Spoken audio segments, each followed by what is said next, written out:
Halo semuanya, apa kabar? Kenalin aku Asri Wahyu Wijayani dengan NIM 43014222016. Saya adalah mahasiswa Universitas Negeri Semarang yang mengikuti kuliah Kimia Pangan. Oke, pada video kali ini kita mau ngapain sih? Oke, pada video kali ini kita akan membahas mengenai panganan tradisional. Apa itu yang akan kita bahas? Apakah kalian tahu pada makanan di atas ini? Betul sekali, namanya adalah wadai ilat sapi. Pada video kali ini, saya akan mengajak kalian semua untuk menyelami makanan tradisional dari Kalimantan Selatan atau yang dikenal dengan wadai ilat sapi. Tapi, kita tidak cuma bicara tentang kelezatannya saja loh. Ada bahan misterius yang dikenal masyarakat dengan sebutan kencing kuda. Yuk kita bongkar faktanya. Kencing kuda adalah bahan pengembang tradisional yang digunakan dalam pembuatan wadai ilat sapi. Jika ditelusuri lebih lanjut, bahan ini mengandung amonium bikarbonat dengan rumus kimia NH4HCO3 dan juga natrium bikarbonat dengan rumus kimia NaHCO3, bahkan juga mengandung amonium karbonat. Penggunaan pengembang tradisional yang mengandung amonium bikarbonat dan juga natrium bikarbonat dalam pembuatan wadai ilat sapi ternyata menimbulkan berbagai permasalahannya. Yang pertama yaitu aroma yang menyengat atau seperti kencing kuda, yang ini akan menimbulkan atau menurunkan kualitas sensorik pada makanan. Yang kedua yaitu kurangnya literatur ilmiah mengenai penggunaan yang tepat dan sesuai, meningkatkan resiko kesehatan bagi pengkonsumsinya. Evaluasi dan juga solusi yang dapat diterapkan untuk mencegah permasalahan tersebut atau memecahkan permasalahan tersebut diantaranya ada solusi teknis dan ada solusi edukasi. Nah, untuk solusi teknisnya yaitu dapat digunakan bahan pengembang alternatif seperti baking soda atau baking powder. Ada juga formulasi resep ulang tradisional yang telah dilakukan uji laboratorium sehingga aman untuk digunakan. Nah, untuk solusi edukasinya sendiri yaitu ada pelatihan dan penyuluhan kepada masyarakat terkait bahan tambahan yang diizinkan atau sesuai dengan BPOM nomor 11 tahun 2019. Selanjutnya ada juga integrasi etnoscience dan juga sains modern.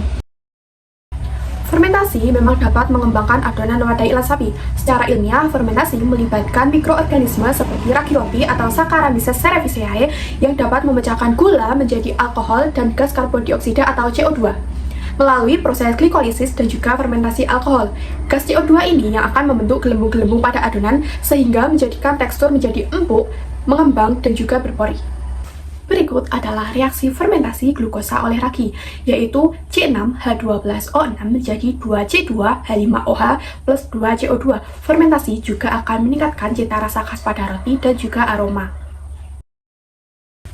Amonium bikarbonat dan juga natrium bikarbonat merupakan agen pengembang kimia yang bekerja dengan melepaskan gas CO2 saat dipanaskan sehingga membantu mengembangkan dengan cepat.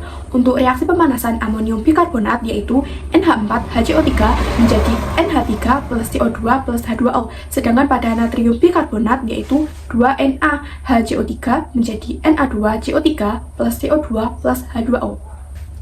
Manfaatnya sendiri yaitu gas CO2 yang dilepaskan akan mengembangbiakkan adonan sehingga akan bertekstur renyah dan juga ringan. Untuk resikonya sendiri yaitu gas amonia yang dihasilkan dari amonium bikarbonat memiliki bau yang sangat menyengat atau seperti kencing kuda, dan penggunaan dengan dosis tinggi akan meningkatkan resiko iritasi pada saluran pernapasan. Amonia yang bersifat basah akan menjadikan pH kue menjadi tinggi sehingga akan menurunkan kualitas sensorik dan juga keamanan pangan. Dari data Pambudi dan Wijanarko 2015, dosis NaHCO3 2% dan NH4HCO3 1,5% menghasilkan skor organoleptik tertinggi yaitu 0,61. Pada dosis lebih tinggi dari ini, kualitas organoleptik menurun drastis karena aroma menyengat dan rasa getir dari NH3 yang dilepaskan. Jadi, dosis optimum yang disukai konsumen berada pada rasio 2% NaHCO3 dan 1,5% NH4HCO3.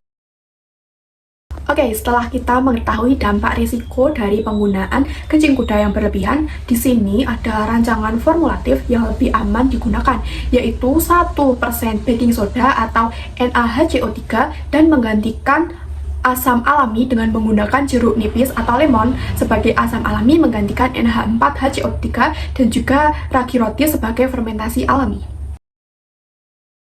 Untuk ide inovatif dan kreatifnya, yang pertama adalah Ethnoscience Lab Mini Komunitas, yaitu tempat masyarakat bisa menguji kandungan dari bahan makanan yang akan mereka gunakan atau makanan yang telah jadi.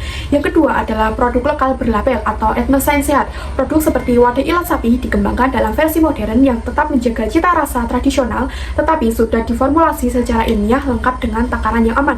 Yang ketiga adalah aplikasi mobile atau dapur Ethnoscience, yaitu menyediakan panduan resep tradisional yang telah diuji terkait keamanan dan juga gizinya yang dapat diakses oleh masyarakat secara luas.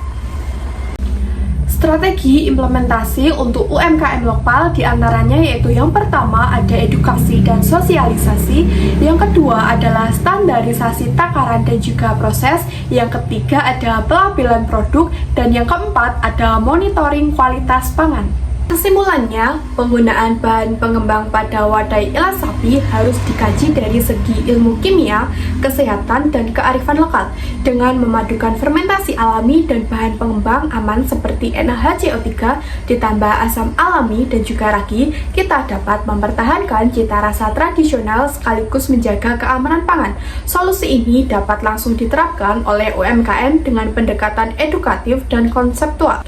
Jadi, meski kunci kuda memiliki peran penting dalam pengembangan adonan dalam pembuatan wadai ilat sapi, namun penggunaannya harus bijak.